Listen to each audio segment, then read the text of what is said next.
Okay, here I am today to talk about stability, wholeness. I mean, Jeremiah 29:11 says, "I know the plans I have for you, declares the Lord. Plans to prosper you and not to harm you, plans to give you a future and a hope." And so I think a lot of this is misunderstood. A lot of this passage, a lot of this context. Yes, God was talking to the Old Testament Israel, and yes, they were under Old Testament covenant. But we got to remember that that still applies, I think, for Christians today. That's found in Romans 8:28. That kind of promise is kind of restated in Romans 8:28, and God works all things together for the good of those who love Him and are called according to His purpose. For those who He foreknew, He predestined to be conformed to the likeness of His Son Christ Jesus. And so I think that's very important, because oftentimes we think, well, we can err on that passage in Jeremiah 29:11 and think, well, God just has a wonderful, smooth sailing life for me. No, that's not what it means. And some people think, well, that doesn't apply to me. Well, no, that's not right either. It applies to us as Christians, because the Lord does promise to take the good, bad, the ugly in our lives and work it together for the good. And I've been through seasons of my life that have been very difficult, and where I've been in moments where I'm like, there's nothing good that can come out of this. But now that I look back and I'm like, in hindsight, I see there was a lot of good that came out of it. Sometimes we think, well, how could anything good come out of this? Well, you trust God, you cooperate with Him, you submit to the Lord in your trials, and He can bring out much more than you could ever expect from those.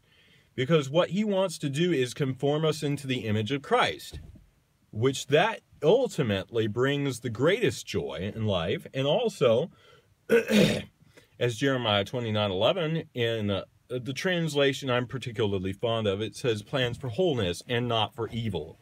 Wholeness is what we think of when we think of someone who's stable, secure, and they're in a position where they can handle the stresses of life without coming apart. When,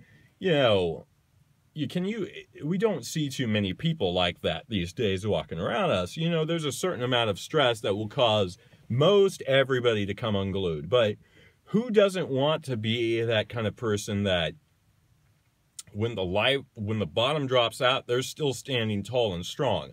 They're still enjoying their life as a blessing as it really is, and they're not thinking about how horrible things are. And I think that's what the Lord wants to do in us, so that when the challenges of life hit us, we're able to brace ourselves in such a way that the punches don't knock us to the ground.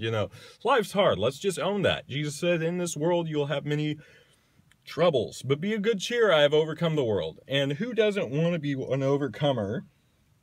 We admire people in our society, even non-Christians as well as Christians, admire people that are able to, have a hope to them, have a positiveness to them, even though everything in life seems to say, this person shouldn't have any hope, this person shouldn't have any happiness, this person should. Well, look at their circumstance. How could they ever be happy? And that defies our logic. When we see someone like that who has hope and joy and is an inspiration, we look at them and we admire them, because everything in their life states to us, well, if I were in that situation, I wouldn't be like that. And that's what the Lord wants to do, I think, with every Christian. He wants us to be those kind of people that are lights when everything else is dark around us. Therefore, do everything without complaining or arguing, so that you may become blameless and pure children of God. And we don't get to that spot overnight. Oftentimes Christians do complain. Oftentimes we all complain. And that's not something that comes as something easy to avoid. We often are most tempted to grumble. We're oftentimes most tempted to shake our fist and say, why?